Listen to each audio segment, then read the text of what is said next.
Nongma Prem na Srutibu office ngahak ngairaba matungda laklaroi mali khanduna Prem office campus manungdagi main gate lomda tholaki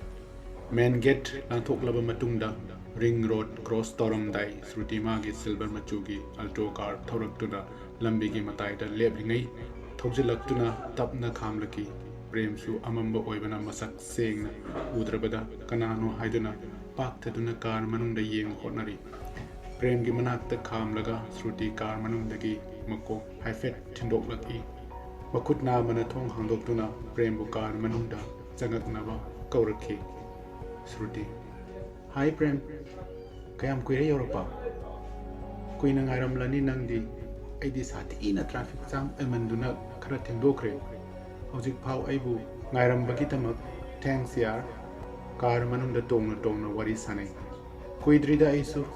minute tara manga oiramlagadra ai yumdagi phanna nganna tholakpani nang soidana ngairamlani aidana sorry yaar it's okay kaisu lete da Prem na kome asumna campus manungda thaujilaktuna pak tauraki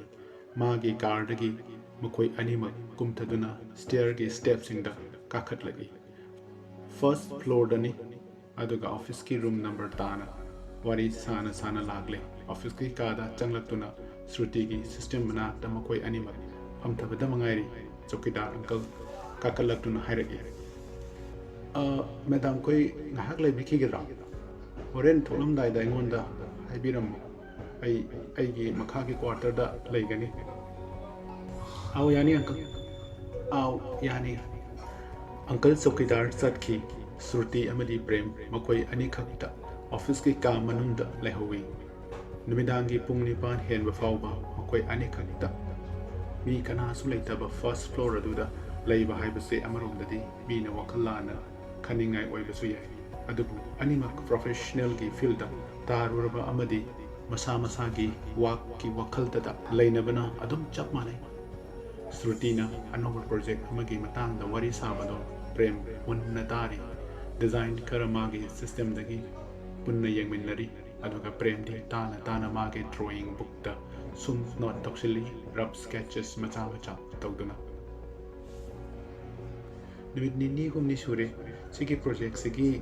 meter mayam sem na bahot na bda kai dagi tumpam sa honga te amat gyan ta drabazani da akhoi se sumaina da tawle ni nangi project sing siga aigi college ki assignment singa hoida adum thokpa haibuduni really Prem nangi nupa pachana bu thoina nangi study gi ne aduga somna akhoi gi office ki work sing ne handle tawna hona bada ha masina bu hainare da akhoi ga loina bache chu amarom dadi kaya wabadi irei leite da singmani akhoi gi client sing se yamna phai yam kai hena feedback sathi na pibati yaude aduna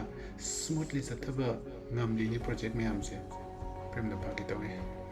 aduga nangi client amadudi bajana nei he gaurubani ro ho madi khara tobani section jaba haibaduni da phabati yamna phabasani nangadi toina loina daduna khangda tawrini mai se tanja asida put mutki numidangi pung mapan khara helakpa aduaini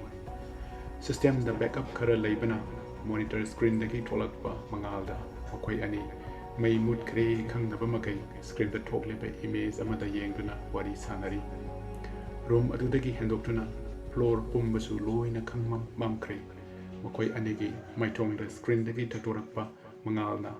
mai gi nache amamamdi unari uncle sukarakte anakuina leiraba fawba Prem gi pukning dadi tanja ase onthokna natai zakidreda ningli adubu Sruti di adum mage system aduda feedback ki correction tawdana mobile ge mengalda keyboard maduna namle mai mamkre haibade sukhai hek hairakte adum system paiduna leiri Prem di upai leitaduna system thamliba computer ki text aduda laibakna nasenduna keyboard mayada tuthaduna tumli Sruti di Prem gi hek nakanda keyboard typing tawri madudagi vibrate ka loinana tholakpa makolna nakongda maida tak tak yerakli amamba office ki ka ado mai lakpa ngaina minute kontra gumba khara hen phawba leiraba tungda Shruti na hairaki यार चाक लामगले कईनोम सारसिरा सुम थोकलगा मागी खुदाम the सिरिबा घड़ी दो monitor screen दगी थोलकपा mengal da yengni thakalaga 9:45 okay लाओ लंबीदा फंगबा मा चारू रसी से सिदा लेरे नंगी पाइकी गदब फाइल सिंग दो निंगथिन हापसुलुको ताहोगनी मैना गा मंबने कॉल तौरो एनी टाइम एनी प्रॉब्लम लेरगति को आओ यानी अवाट पसिंग दो अदुम तौरक लगे मई से कोई न सुमम क्रेदा ngasi Shruti की सिस्टम ममांगी टेबल द चाइरिबा चे चांग सिंग अममम तोइना mengal द लोशिली अदुदगी सिस्टम शट डाउन तौखिरमी सिस्टम की बैकअप दगी ngalam बादुशु मुट खिबना मम्मदगी दे मम्बा हाइबदो ओइरे थोलकपदा मोबाइल की mengal मचा दुदा हाइफेट मिट ngauduna kaino amada thengit खिबगुम तुंगलोम द खंगन हलक्तुना एंगोंदा थेंजिलई आउच अमम मसिदा करी अमता उद्रेने आर यू ऑलराइट मोबाइल की मैदो अमुक्ता फजन थालाओ से करी अमता उद्रे अमम बसिदा ऑफिस की थोंग लॉक तौरम लगा अमम ब फ्लोर अदुदा मागी मोबाइल की mengal मचा अदुना लमजिंग दुना मखारोंदा तुंग मांग थादुना कुमथरकी मखा योबगा चौकीदार अंकल की मनाक्ता चंगदुना मखोई चटले हायरमे Shruti कार मनुंगदा इसे nungsiba ama thaduna anakpa restaurant thiba oina kitang samna drive tawrami hindi ki yamna ingna nungsiba ise ama tapna thari car gi AC thaduna mapan gi asaba phangdaba makai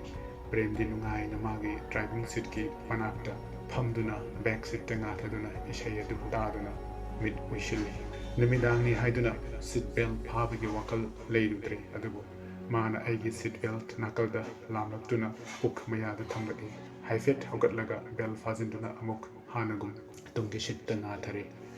फनसांगना लाकलबगी तुंगदा पिकतक तौबा ग्लासना खाजिनबा restaurant अमा थेंगनरमी जगादो नुमिदांग गवबगा कदाइदनो हाइबा खंगबु खंगद्रे अदुबु हंगलुद्रे मखाताना इशुमुक प्रेम मतुंग ओइरप थादुना चंगी 2-seater dining table अमा हांगलगा लेरंबा उबदा संगसिलगा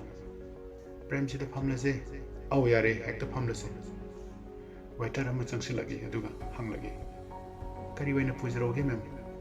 मेनू सिदा लेजरे Shruti मेनू पादुना हाइफेट जेंगलमी अदु